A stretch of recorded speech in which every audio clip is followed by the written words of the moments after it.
Het gebeurt regelmatig dat je op plekken staat. En in dit geval bijvoorbeeld staat me nog heel goed voor de geest een tankstation waar je dan even staat om een flesje water te kopen of diesel te tanken. En dat er dan inderdaad mensen naar je toe komen. En die dan helemaal haast emotioneel worden omdat ze weer teruggaan naar of hun kindertijd of studententijd of vroeger naar opa en oma toe met de bus. Dat alleen al bijvoorbeeld een geur of de kleur van de bus of de vorm in zijn geheel dan, dat zoiets op kan wekken bij mensen. En dat is natuurlijk hartstikke leuk om te horen van het publiek.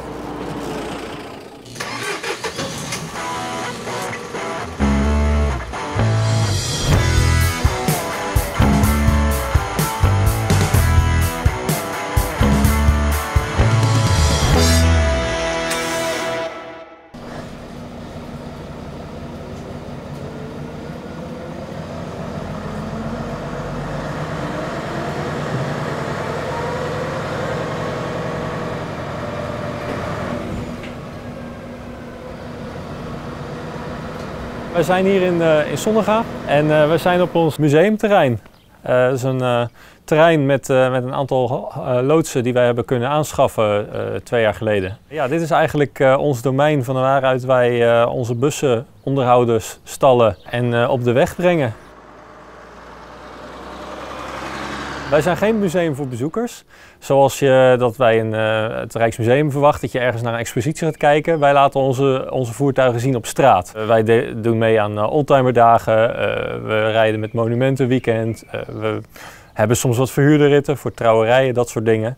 Dus wat hier in het museum gebeurt, dat is eigenlijk voor onze vrijwilligers. Dat is niet publiekelijk toegankelijk.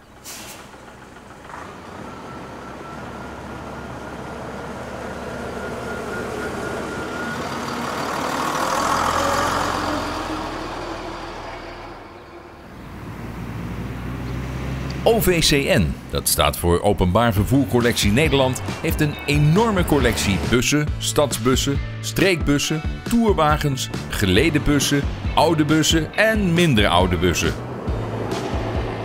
Vrijwel elk belangrijk model is in de collectie vertegenwoordigd. En ook de vele kleurstellingen van de vervoerders worden bewaard op een van de OVCN-locaties in Nederland.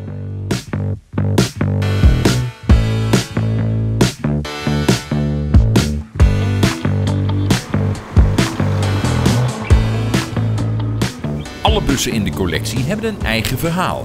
Wij hadden 3 stichtingen: Stichting Youngtimerbussen, Stichting Standaard Streekbus en Stichting Autobusbehoud. Ja, wij deden zoveel samen als een rit van de ene en er zat een chauffeur van de ander en mensen hadden er al iets van waar hoort die bus bij. Dus uiteindelijk hebben we gezegd van nou, we gaan samenwerken en we maken er één museum van.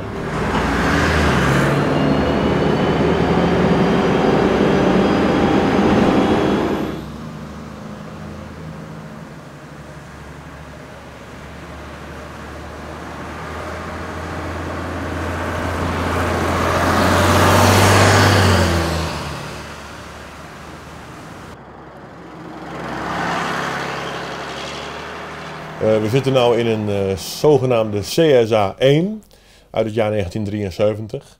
En CSA staat voor de Commissie Standaardisering Autobussen.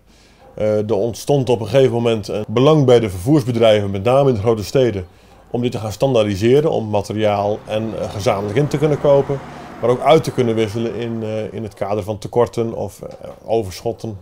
Nou ja, die perioden zijn er ook geweest. Nou, en in dat resultaat zitten wij nu. Dit is de zogenaamde 3e verschijningsvorm van de CSA 1. En deze is in dienst gesteld in Amsterdam in 1973. Dit was de allereerste serie met een zogenaamde DAF DKDL motor en de iets verlaagde raampartij, waardoor mensen beter naar buiten konden kijken. De technische noviteiten aan deze bus staan eigenlijk symbool voor de hele serie CSA. De allereerste serie was in 1966. En wat opvalt, zeker voor dat jaartal, is dat direct vanaf het begin dat je het hebt over een automatische versnellingsbak, luchtvering, stuurbekrachtiging. Dat zijn echt begrippen die tot dan toe niet standaard waren op het openbaar vervoer. En dat is in deze bus allemaal samengevat. Je ziet telkens verbeteringen. Ik haalde al aan, dit is een DKDL-motor. Hiervoor was er nog een DOL-motor met ook een andere versnellingsbak. Deze serie kenmerkt zich door verschrikkelijke snelheid. Deze bussen konden echt, daar kon niemand tegenop. En op het stadsvervoer, als je met 60, 70, 90 man, er kunnen 93 mensen in deze bus, nog steeds op het kenteken aanwezig. Dan moet je gewoon snel weg kunnen van de haltes. Ook de Koentunnel omhoog, dat kan deze perfect.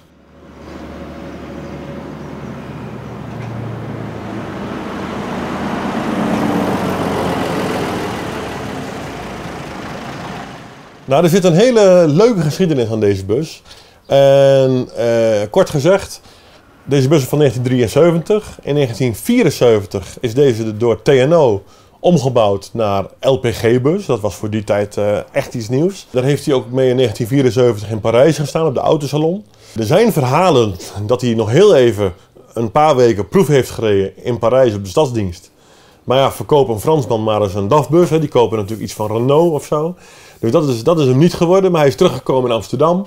Heeft tot 1978 als gasbus rondgereden. Is toen naar Dieselservice Leeuwarden gegaan. En daar omgebouwd weer naar een dieselbus. En dat is de dieselmotor die er ook nog steeds in zit. Daar hebben we ook gegevens van, motorcodes. Deze bus is in 1987 in een speciale beschildering gemaakt. Omdat het GVB samen met de NS en de EMA en de MUSA destijds een soort dagkaart had. Waarmee je in Amsterdam en het Scheepvaartmuseum kon bezoeken. En de Elektrisch Museum Tram Amsterdam. En het toenmalige NINT, het Nederlands Instituut voor Nijverheid en Techniek. Tegenwoordig heet dat Demo en staat het bij het Centraal Station. Is deze bus in een bepaalde uitmonstering gebracht. Wat aan de buitenkant goed te zien is. Aan de voorkant het oud-blauw van Oud-Amsterdam. En aan de achterkant een opengewerkte technische voorstelling van hoe de bus er inwendig uitziet. Die dagtocht heeft een jaar bestaan, helaas. En is in 1988 niet teruggekomen. Toen is deze bus toen al een museumbus geworden. Naast historische bussen heeft het museum ook enkele bussen die je nog steeds in het straatbeeld tegenkomt. De bus hier achter mij is niet een bus waarbij mensen meteen denken, hey, dat is een museumbus. Maar voordat een museumbus oud is, is die eerst jong geweest. En je moet ergens beginnen met het bewaren van een bus. En dat geldt ook voor die bus achter ons, de jongste bus in de collectie. Die wij een paar maanden geleden hebben kunnen overnemen van Sintus Vervoersmaatschappij, waar die bus uit dienst ging. Ja, een vrij jonge bus, zeker in het buitenland nog wel gewild. En dat betekent dat ze eigenlijk nog onbetaalbaar zijn om al in een museum op te nemen. Omdat die eigenlijk nog technisch nog niet op is en nog prima jaren mee kan. En dan is het een kwestie van geluk hebben om zo'n bus binnen te krijgen. En dat geldt ook zeker voor die bus hier achter ons. Wij werden door Sintus benaderd, waar die bus reed. Met het verhaal dat de bussen uit dienst gingen en met het aanbod om tegen een gereduceerd tarief een bus over te nemen.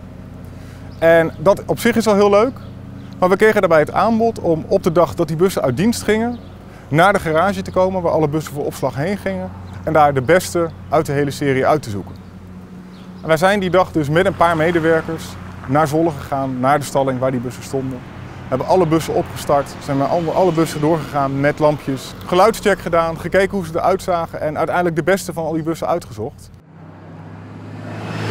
Het is een Ambassador, een Nederlands product, wordt gebouwd door VDL. En het is eigenlijk de standaardbus geweest gedurende het eerste decennium van deze eeuw. Lichtgewichtbus, lagevloersbus, een weinig dieselverbruiker. En dat waren redenen voor heel veel maatschappijen in Nederland om die bus in dienst te nemen. Omdat die vrij goedkoop was in de exploitatie. En daar hebben er letterlijk duizenden van rondgereden in Nederland. In allerlei kleuren, allerlei uitmonsteringen.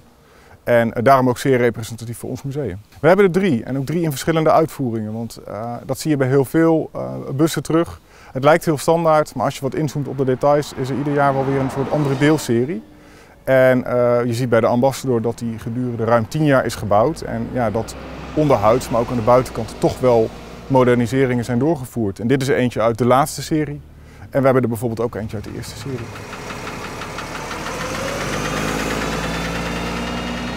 Verschillen tussen die bussen zitten er bijvoorbeeld al in de motoren die erin hebben gezeten. Die bus hier achter mij is een dus van de laatste series en er ligt een relatief schone Euro 5 dieselmotor in. Terwijl toen de bussen voor het eerst werden gefabriceerd, dergelijk schone motoren er nog niet waren. Voor die tijd, 2001, 2002, waren de motoren van toen wel schoon. Maar Die waren wat dat betreft minder schoon.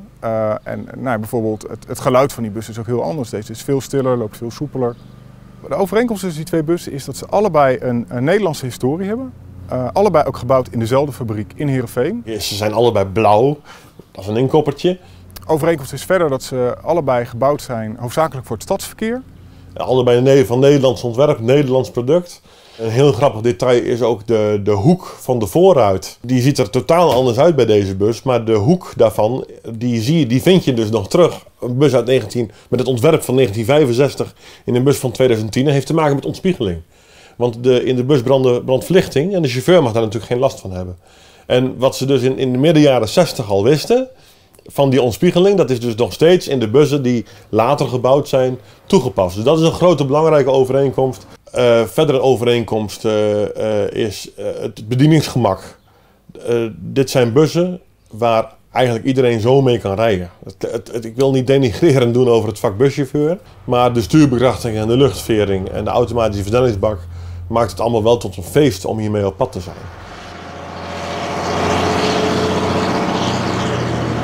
Nou ja, milieuzones wordt wel een steeds dreigender probleem. De eerste stad in Nederland waar het ook voor bussen geldt is Amsterdam. En gelukkig heeft uiteindelijk de gemeente Amsterdam besloten om voor bussen met een Amsterdamse historie een uitzondering te maken. Die kunnen een aantal keer per jaar een ontheffing kopen. Dus met de Amsterdamse bussen die we hebben kunnen we daarin. Maar dat betekent dus wel dat bijvoorbeeld mijn gele BBA-bus uit Brabant, die heeft daar niks meer te zoeken. De vrijheden worden uiteindelijk wel iets beperkt. Tenzij iedere stad zijn uitzonderingen maakt. Maar gelukkig is het nu alleen nog Amsterdam. Maar er gaan wel geluiden dat er uiteindelijk meer steden gaan volgen. Ik vind het belangrijk dat wij juist wel in de steden mogen blijven rijden. Want alle voertuigen hier hebben uiteindelijk bijgedragen aan de opbouw van de maatschappij. Je bewaart een bepaald straatbeeld en dat wil je laten zien. Nederland zoals het nu is, was er mede dankzij het openbaar vervoer dat er in die tijd was. Dus ik vind dat wel een belangrijk aspect.